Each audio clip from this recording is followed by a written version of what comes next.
Buying a home in Phoenix isn't like buying a home anywhere else. The homes may look familiar and the process might seem routine, but under the surface, there are costs, quirks, and contracts that even experienced buyers might not see coming. In this video, I'm walking you through all the hidden expenses that Google doesn't warn you about and letting you know what it actually costs to live well in the desert long after the deal is done. Let's get started. You've dealt with HOA fees before, but in Phoenix, these can be more of an art form. Here, it's not unusual to have multiple HOAs layered on top of one another. One for the master plan community, one for the specific subdivision, and sometimes even one more for the specific neighborhood within the subdivision. And these fees can climb to over $500 a month if you're not careful. Now, this is not in every community, but it is in a few, and it's important to be aware of. If you are looking at communities that have gated and non-gated areas, this will tell you that they will likely have one HOA fee for the entire community and then one for everyone that lives behind that gate. Then we have capital improvement fees, which are usually charged at the closing. Now, most people have never heard of this. But here, you can pay 0.5% or more of the purchase price just to move in. Now, this fee is negotiable as far as who pays it, but here's what I'm gonna tell you. The buyer wants the seller to pay it, the seller wants the buyer to pay it, and you can also split it 50-50. New builds in the Scottsdale and Phoenix area are very tempting. They're shiny, they're modern, they're new, and the marketing, well, they're doing a good job because when you walk into these homes, people fall in love. But what you see is not what you're going to get on the price sheet that they just handed you. That is the base price. And it doesn't include the lot premium, which could cost anywhere from $20,000 to $100,000 depending on which direction the lot faces and the view it gets. It doesn't include the cabinets, the flooring, the countertops, or that amazing backyard that you just saw in the model. Yeah, that sounds like a scam. I've seen clients spend an additional $85,000 to over $200,000 when they're buying a new build, just to make the home feel like the model did and to make it the way they want. Then you have the quick move-ins the builders have right now, which are either all the way done or almost done. But these often don't come with window coverings, washers, dryers, refrigerators, or backyard landscaping. Builders here also have their own contracts, different cancellation timelines, different contingency structures, and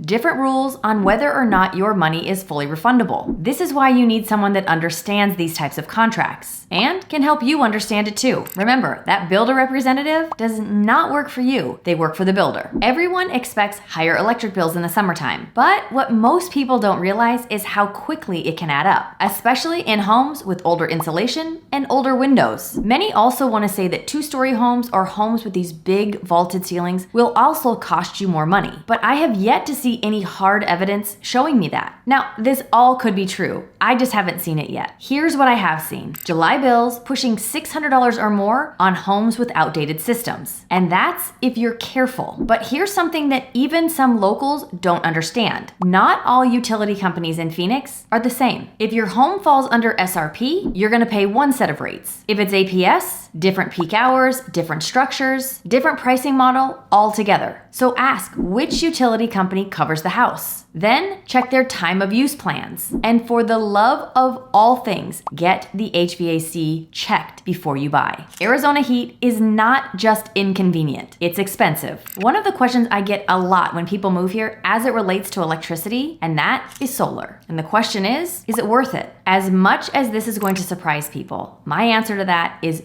no. That's impossible! I wish it was, but it's really expensive to put on your house, and to see the ROI on that money is going to take you 10 to 15 years. And no, it does not add a ton of value to your home if you have solar on it. In fact, if it's a lease, it could be a detriment. Here is something else you need to know about utilities when you're moving to Phoenix. We have areas that are serviced all across the valley by a private water company. Now, many of these areas are a little bit farther out, like Anthem, Buckeye, Queen Creek, but there are also parts of Paradise Valley that are serviced by this same private water company, which always surprises people because the surrounding areas are actually getting city water, and a few different areas within Paradise Valley are still on a private water company. And what you need to know about this is that the private water company does not have the same regulations when it comes to things like rate changes. So your water bill could change a little bit more frequently than if you were on city water. People think that buying in Arizona means easy landscaping. No grass, no problem, right? No. Desert plants might not need mowing growing, but they do still need maintenance and they still need water. So you will have irrigation systems in rock yards. They're everywhere, and lines break, lines clog, emitters burst, and as those irrigation lines get older, it seems like the repairs come more frequently, like every week, which is a real pain and it adds up. First, you have to dig to find where it's leaking, and then you have to repair or replace part of the line. That is until you decide to replace the entire thing. And that is not cheap. Full system replacement I have seen cost $4,000 or more. And if you want shade in your yard, and let's face it, everyone does, especially in the summertime, you will likely have trees like palo verdes or mesquites in your yard, which drop debris constantly. So whether you live in an HOA or not, you are going to be responsible for trimming those trees. Not to mention all those low maintenance rock yards. If you get a bunch of weeds in there, you will be hearing from the HOA. My advice is to budget about $150 to $300 a month, even for a so-called low maintenance yard. You might not be mowing, but you are definitely maintaining. Now, a lot of buyers fall in love with homes on the edge of the valley. And I get it. The homes are beautiful, they're newer, and the prices are a little bit more palatable. But that 30-minute drive to Scottsdale that the listing promotes could be more like 55 if you leave before 7 a.m. Phoenix is huge, and we are lucky to have a freeway system that functions quite well. However, our urban sprawl is no joke. And if you're retiring or buying a second home, don't assume that driving won't matter. You'll still need to get to medical centers, the airport, shopping, dining, golf, and family. I always tell my clients, we need to find the right location first. Then we can hone in and find the perfect home. And while you're in the process of finding that right location, drive to the places you'd be going to often, just to see how you feel about the commute. Now, Arizona is an escrow state, which is great because it's simple, but it's not always cheap. In addition to the standard closing costs, title, escrow, and recording, you'll get hit with one-time HOA transfer fees, capital improvement charges, and in some neighborhoods, a community enhancement fee just to join the neighborhood. I've seen those total $2,500 to $4,000 or more. And for those communities that charge that 0.5% of the purchase price for that community enhancement fee, those fees can get really high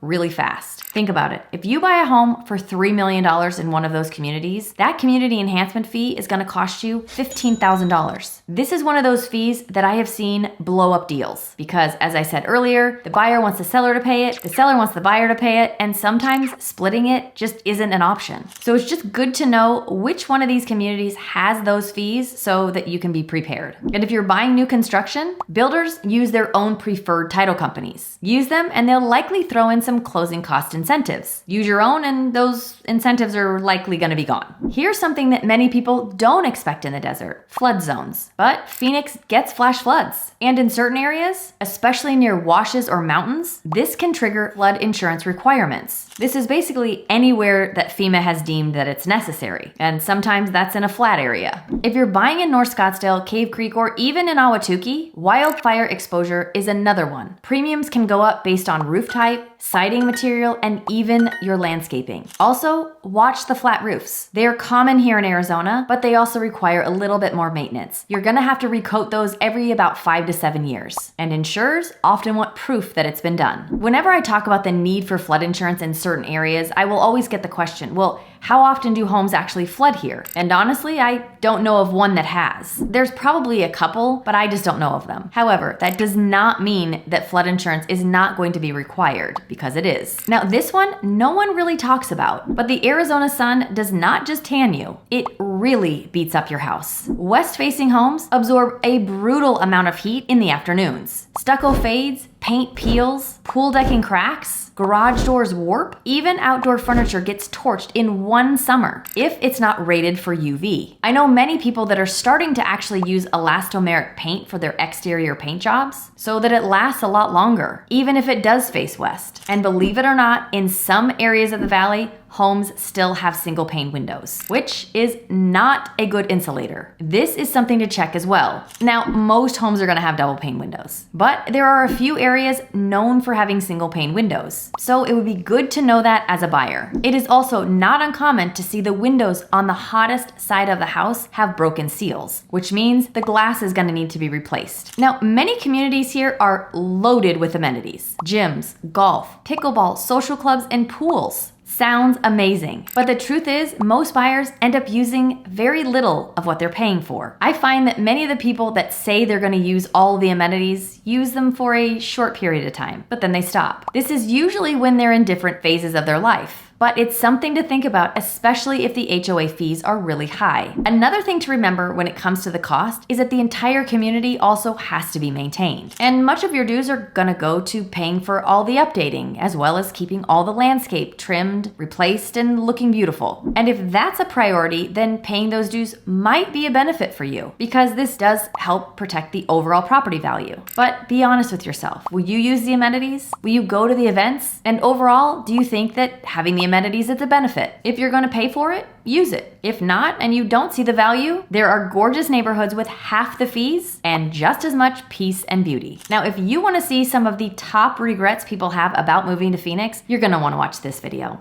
As always, I thank you for watching, and I'll see you next time.